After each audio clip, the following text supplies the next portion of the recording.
ఒక వాస్తవాన్ని వాస్తవంలాగా కాకుండా వక్రీకరించడం ఎట్లా? దాంట్లో రాజకీయ లబ్ధి పొందడం ఎట్లా? అనేది రాజకీయ పార్టీలు ఆలోచిస్తున్నాయంటే అర్థం ఉంది. కానీ మీడియా కూడా దిగజారాల్సినటువంటి కర్మెందుకు అంటే బానిసలుగా పనిచేయడం వల్ల జరుగుతోంది. గూగుల్ సంస్థకి సంబంధించి విశాఖపట్నంలో భూముల సేకరణ చేయాలనుకున్నారు.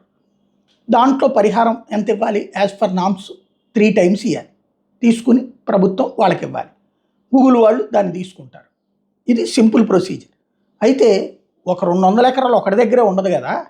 ఒకటి దగ్గర 1 ఎకరం, ఒకటి దగ్గర అర ఎకరం ఉంటుంది. దాంట్లో ఇబ్బందులు పడేటటువంటి పరిస్థితి ఉంటుంది. ఎందుకని?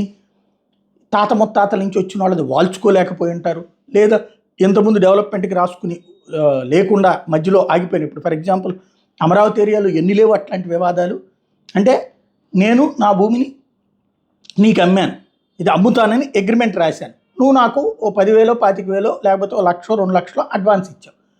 దానికి ఒక ఏడాది టైం పెట్టుకున్నావు. ఏడాది తర్వాతన నువ్వు ఆ అగ్రిమెంట్ లోపల కనుక తీసుకుని డబ్బులు కట్టేసి వాల్చుకోకపోతే, అంటే నువ్వు తీసేసుకోకపోతే, రిజిస్ట్రేషన్ చేయించుకోకపోతే అది చెల్లుబాటు కాదు, నువ్వు ఇచ్చిన అడ్వాన్స్ కూడా రాదు అన్నటువంటి పాయింట్ అందులో రాసి ఉంటుంది. నువ్వు తీసుకోలేదు. ఇప్పుడు కరెక్ట్గా ఇట్లాంటి టైంలో ఏమొస్తాడు? అట్లాంటి వాడు నేను నీకు డబ్బులు ఇచ్చాను కదా, ఇప్పుడు నీకు ఎట్లాగ డబ్బులు వస్తుంది కదా, నాకు ఇయ్యి అంటాడు. ఏది నేను ఇప్పుడు కొనేస్తానంటాడు. ఇప్పుడు ఎందుకు కొంటావు, ఇప్పుడు ఎట్లాగ వేరే వాడు కొనేటప్పుడు వచ్చినప్పుడు ఏంటి అనేది వీడు అంటాడు. ఇద్దరి మధ్యన జరిగే ఇది లావాదేవీ, వ్యక్తిగత లావాదేవీ. దానికి వైఎస్ఆర్ కాంగ్రెస్ పార్టీ టైంలో ఎవడో బినామీ ఉన్నాడని, వాడెవడో కొన్నాడని, వాడెవడో డబ్బులు కట్టాడని, కట్టినటువంటిది మధ్యలో ఆపాడని, ఇప్పుడు వాడు కోర్టులో కేసు వేసాడు, అందులో చచ్చిపోయినోడి పేరుతో కేసు ఉంది, ఇవన్నీ పట్టుకునేసి ఒక కథ అల్లడం. బేసిక్గా అక్కడ నాన్ కాంట్రవర్షియల్ ల్యాండ్ ఇస్తే సింపుల్ ఈజీ, అది వదిలేసేయండి, ఇంకో చోట ఇవ్వండి, సింపుల్. అక్కడ దానికి పుంకాను కథనాలు, గూగుల్ని రాకుండా ఆపే కుట్రలు, మళ్ళీ భవిష్యత్తులో ఈ సొల్లే రాసుకుంటారు, ఈ సొల్లే ఉపన్యాసాల కింద చెప్తారు. దాంట్లో జగన్మోహన్ రెడ్డి ఆపుకోవాలా. ఇప్పుడు ఆ లెక్కనైతే తిరుపతి దగ్గర కేంద్ర ప్రభుత్వ సంస్థ 2014-19 మధ్యలో వస్తే దానికి ఇట్లాంటి లిటిగేషన్ ల్యాండ్స్ ఇచ్చినా వాళ్ళు ఎడిపించుకుతున్నారు. రైల్వే ల్యాండ్కి ఏదైతే విశాఖపట్నంలో రైల్వే జోన్ ఎందుకు ఆఫీస్ కట్టలేదంటే అప్పుడు అట్లాగే ఇచ్చింది. తర్వాత విజయవాడ దగ్గరది అట్లాగే జరిగింది. తర్వాత పరిష్కరించేటప్పుడేమో మళ్ళీ అదుగో మేము వస్తేనే పరిష్కరిస్తామని చెప్పి వెళ్ళేటటువంటి ఇది వ్యవహారాలు నడుస్తూనే ఉంటాయి.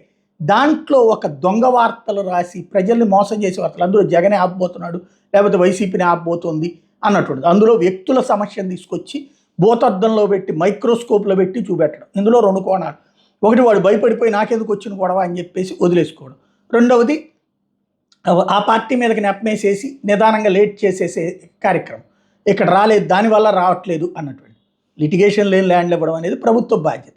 ఎట్ ద సేమ్ టైం 200 ఎకరాలకు సంబంధించిన దాంట్లో ఎవరో కేసులు వేశారట, వాడు వేస్తుంటారు, దానికి సంబంధించిన పరిష్కారమే కదా చూపెట్టాలి. అసలు వాళ్ళు ఎవడు కేసు వేయని చోట, ఇప్పుడు అమరావతిలో కేసులు ఎవరు వేయలేదే, నా భూమి తీసుకోవడానికి వీల్లేదని అన్నామా? మరి అప్పుడు కూడా తీసుకున్నారుగా. అప్పుడు వేసినటువంటి కేసుల వాళ్ళని వైసీపీ అన్నాం, అంతే కదా నడిచేది. కాబట్టి అదే జగన్ టైంలో భూములు ఇచ్చేటటువంటి వాటికి సంబంధించి ఎన్ని చోట్ల లిటిగేషన్స్ రాలేదు. అప్పుడేంటి, వివాదాస్పద భూములు పంచుతున్నారని రాశారు, అన్యాయంగా ఎవరి దగ్గర భూమి లాక్కుని పొందుతున్నారని రాశారు. మనం రాసే జర్నలిజం చచ్చిపోయాక, నీచత్వం పెరిగిపోయాక ప్రజలు నమ్ముతారా మనల్ని?